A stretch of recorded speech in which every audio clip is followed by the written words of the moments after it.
I had thought to myself, all right, do I do a Slavic epic or not? And I could, but I don't feel comfortable right now. I'm still working on it. But I'll give you the beginning. So you can always hear, oh, when is he going to do it? Who knows, I might go ahead and do it. In a kingdom far away, in a time so long ago, by a river wide and deep, stood a castle tall and strong. In that castle tall and strong, by the river wide and deep, in a room all candlelit, sat a man so deep in thought. Ruslan was that man's name, bright fair face and strong sword arm. Ruslan a message had received from the star, when Ivanovich.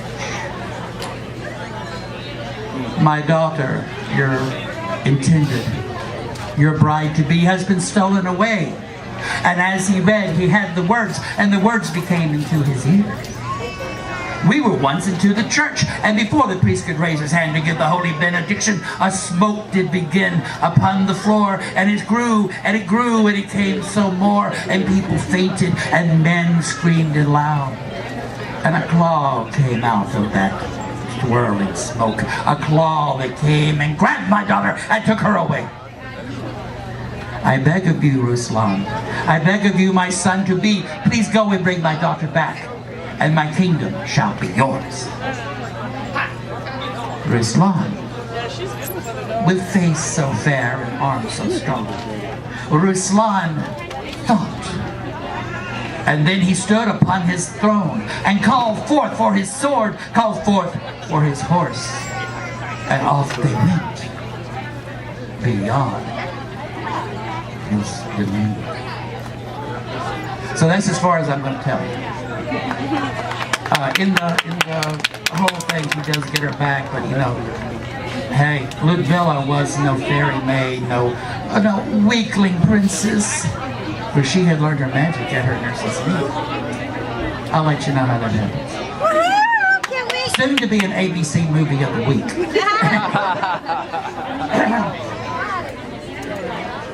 This one is from the Celtic or an Irish feel.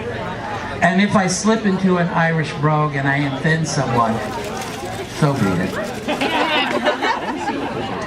This is the Rooted Lover. There once was a very rich farmer, and he had a great deal of land, and many cows and pigs and gardens.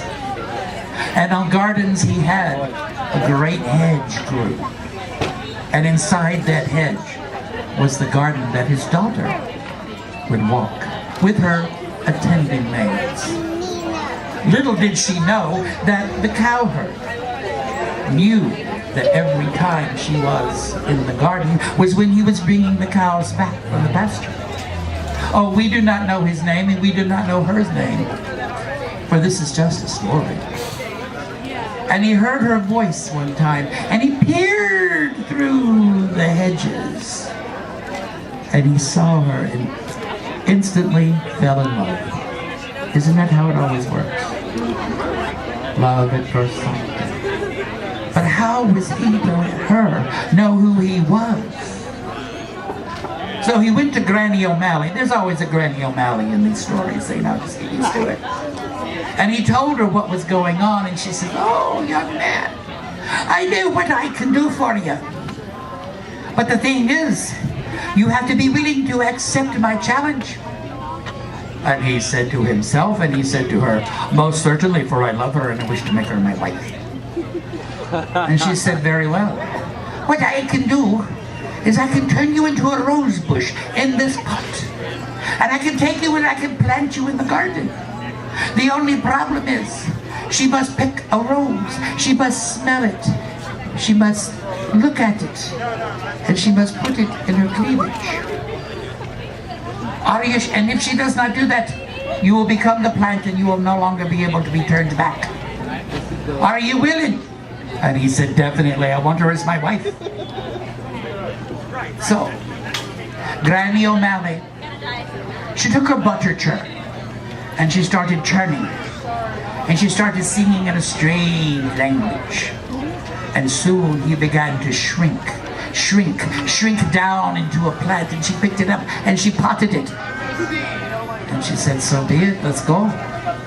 She pulled her butter churn out front, threw her legs across, off they went, and they finally landed in the garden of the daughter of the rich farmer. And she said, you have one more chance, I can take you out of this.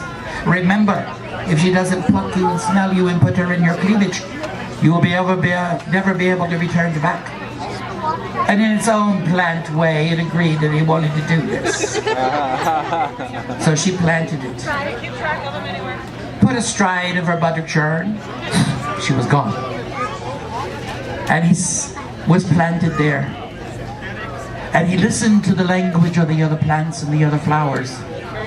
And he listened to the worms as they crawl around inside, fertilizing the soil. And he put forth a beautiful blossom. The next day in the evening, when the farmer's daughter and her maids were walking in the garden, she stopped. Oh, what is that? We do not have red roses here. And he was thinking to himself, oh, she sees me. She sees me. Oh, be a rose. Be a rose. Oh, be beautiful. Be beautiful. And she said, oh, how lovely. And walked on. And so it was that every day that happened, and he put forth another blossom, and another blossom, and another blossom, and another blossom, and she always said, oh, how beautiful. And walked on. He had heard the maids talking that the farmer's daughter was going to be married. And he thought to himself, as roses think to themselves, I must get her to put me, smell me, and put me in her cleavage, and I can become a man again, and I can take her away from here. And oh, that evening there was a great shindig at the farmer's home.